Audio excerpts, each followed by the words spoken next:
What's up everyone, DKRACK here, about to react to another video for you guys. I'm about to check out a new Mr. Nightmare video. It says 3 disturbing true babysitting horror stories. Like always guys, I'll have a link to the original video down below. Make sure and go check out Mr. Nightmare. I love his videos. Let's go ahead and check this out guys. Right now. 1, 2, 3. Babysitter horror stories.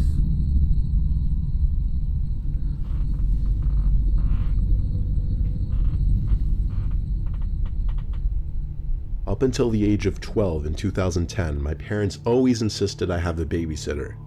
I guess my being an only child had a lot to do with it. It might have gone on longer, but something happened with the last babysitter I ever had. He was 18 years old. His name was James.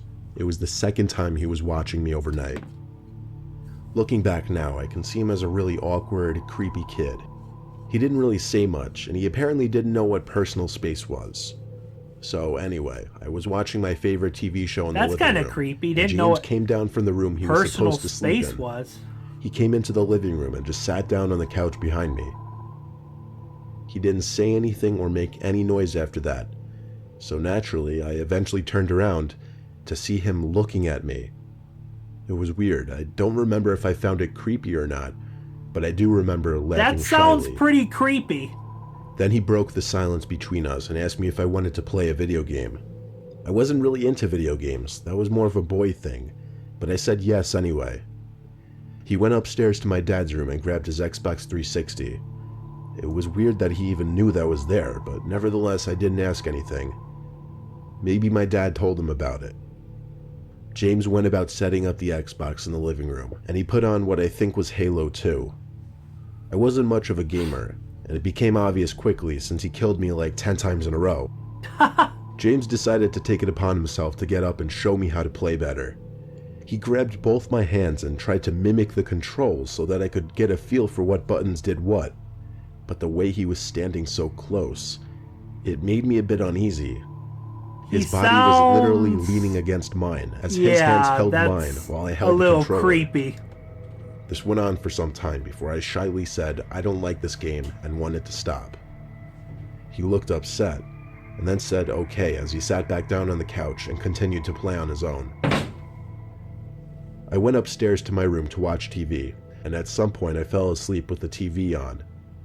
I know because I woke up to the glaring light of the TV in my dark room. As soon as I sat up, the springs in my mattress made a crunching noise.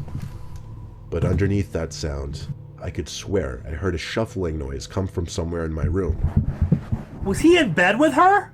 I wanted to call for James because I was scared, but I didn't want to make too much noise. All I did was look around my room as I sat up in my bed, afraid I was going to find someone. Then my eyes stopped at the closet door. It's freaking James. I squinted my eyes to see better, but when a white screen came up on the TV, it gave off enough light to reveal James standing in my closet. I let out a noticeable gasp, and I guess he noticed. He came out slowly, going, "Shh, shh, it's okay," with his arms out. I sat there frozen in fear as he came closer, telling me how pretty he thought I was. I knew what he was doing, and when I saw an opportune moment for me to slip through him into the door, I took it. I knew to run to the office downstairs, which had a lock, but not before grabbing a phone to call my dad. James knocked on the door claiming he wasn't going to do anything, begging me not to call my dad. Oh. My dad was of course furious on the phone and told me to stay where I was and he'd be home in an hour. But by then James left. It didn't matter though, because my parents had his parents' information and they called the police promptly, who I explained what happened to. That's creepy. James was arrested on some kind of charge for sexual misconduct with a minor, or something like that. Ever since that day, I was trusted to be alone without a babysitter. And it's weird, but I still think about James at least once every other day. Frickin' James! What a creepo. I said goodbye to my mom as I hung up the phone and walked up the stairs to Tyler's house, the kid who I'd be babysitting. I greeted his mom at the door, who was in a hurry. She told me everything over the phone so that she'd be able to leave as soon as I got there. She hurried into the cab out front and headed off to the airport. Tyler was 5 years old and had autism, so I knew watching him was going to be a bit of a challenge. At first, I had to get myself accustomed to Tyler's behavior and ways of interacting, but I got used to it and learned to accommodate him. I would hear him talking to himself a lot in different rooms. Usually I'd assume he was playing, but sometimes it seemed like he was literally just talking to himself. I'd be watching Tyler for the whole weekend.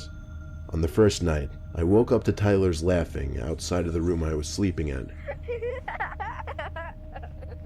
I was confused when I saw the bedroom door open, because I knew I had closed it. I went to see where Tyler was. His laughs were coming from his room. A crack in the wood floor made his laughter suddenly stop, and then the light from his room suddenly went dark, and I heard him jump into bed. I wasn't even halfway across the hallway yet. I still called out to Tyler to stay in bed. Then I went back to sleep. The next day I asked him what he was doing. I couldn't get much more of a response out of him than, "I don't remember." For the rest of the day, I tried to play games and watch TV with him. He seemed more interested in playing in his room upstairs though, so I let him be and watch TV myself. Basically until the sun went down, minus making dinner like and a other creepy smaller kid. chores. I wouldn't want to babysit Eventually the him. time came for bed, Heck and I no. tucked Tyler in, making sure to tell him to stay in his bed this time. I went to sleep no more than an hour later. Once again, Daddy, I was woken up by a noise. go. It was a giggling Go noise. play. Then I heard whispering. It had to be Tyler. I sat up, rubbed my eyes, and looked around the room. "Tyler?" I called out. There was the giggling again. It came from across the room. What? I flicked on the lamp, and there was Tyler, sitting in the closet with the door slid half open, revealing only his face. Oh. I have to admit, it was a disturbing thing to witness at 2 in the morning. The shade and angle of the light What hitting is he- his face made the sight even more disturbing. What is this kid doing? Is he I just got up and went over creep? to him to pull him out of the closet. I was upset with him and let him know it. I brought him back to his bed and asked him why he did that. His response was unsettling. He said Tony told him to. I asked him who Tony was. Who the He hell's said it was Tony? the man in the closet he was talking to. My heart Oh, skipped a beat as he hell said no. this. Still, I knew it was just his wild The imagination. man in the going off closet. again. My ass would be out of there. I told him to stay in bed for real this time or there would be consequences. I went back to my guest room and shut the door. As I laid in bed, I thought about what Tyler said, about the man in the closet. Why would he say that? I lay on my side and for the longest time tried my best to clear my head and just go to sleep. But there was a sudden sound of something hitting the closet door, almost like a knee or something. It was definitely not the sound of an object falling or hitting the door. I called out Tyler's name, hoping it was just him playing games again. It No wasn't. answers. It wasn't So Tyler. now I called out Tyler louder, loud enough for him to hear me across the hall and in his room. He called back yes down the hall. At that moment, I basically jumped out of bed and ran to Tyler's room to get him out of his bed. I carried him to a bathroom where we hid while I called the cops. I stayed on the line with the 911 operator, only whispering occasionally that we were still okay to the operator, until the cops finally banged on the door downstairs. I heard them open the front door, which was weird. It should have been locked. They shouted police, to which I responded to by running with Tyler in my arms to the living room. The rest of the story is history. The intruder in the closet who was talking to Tyler walked out the front door, and by the next day, that was the end of me and that family. I don't know whatever happened after that, but I hope that whoever was in that closet never returned to that house. Oh.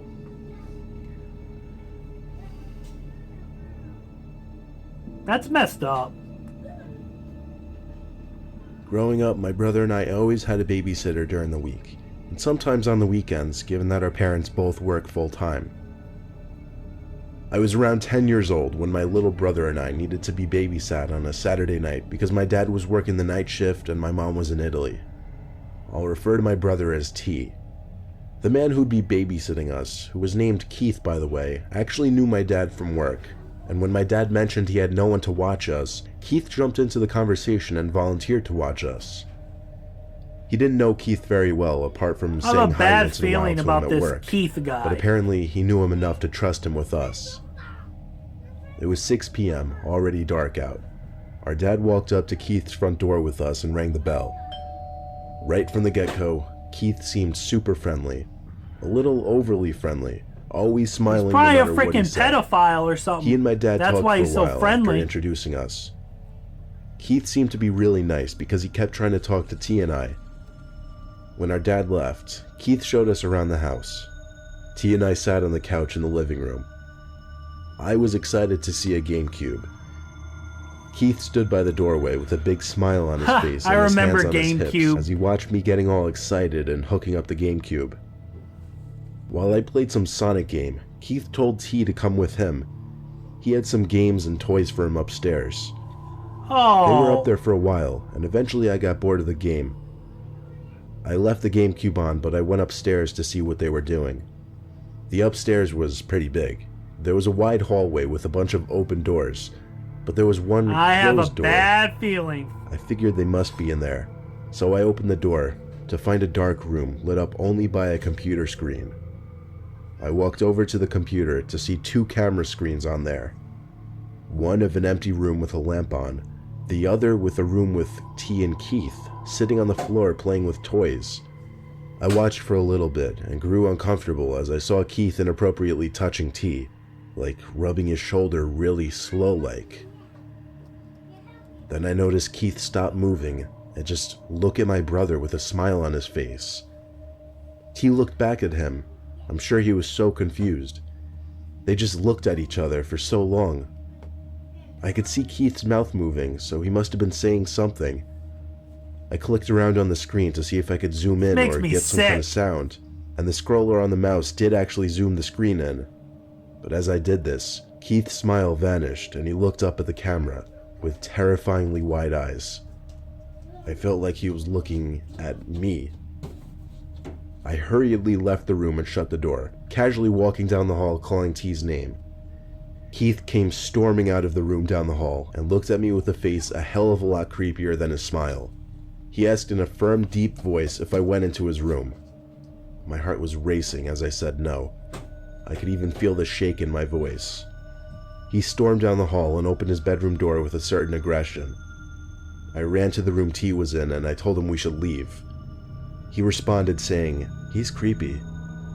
That was the icing on the cake. He's creepy. I told him to follow me as I grabbed him by the arm. As we were heading down the stairs, we heard Keith scream, "Yes, you did." It came from his bedroom. Then he screamed that I went through his closet too, which I did not. We ran for it. He screamed something else as we ran through the front door to the outside. I slammed his front door shut and we ran down the sidewalk until we couldn't see his house anymore.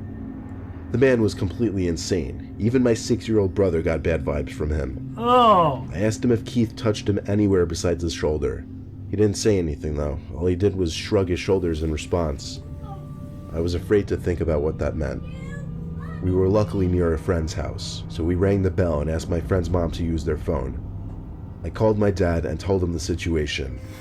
My friend's mom ended up letting us stay there for the night after learning of what just happened. My dad called the cops and reported Keith to his boss.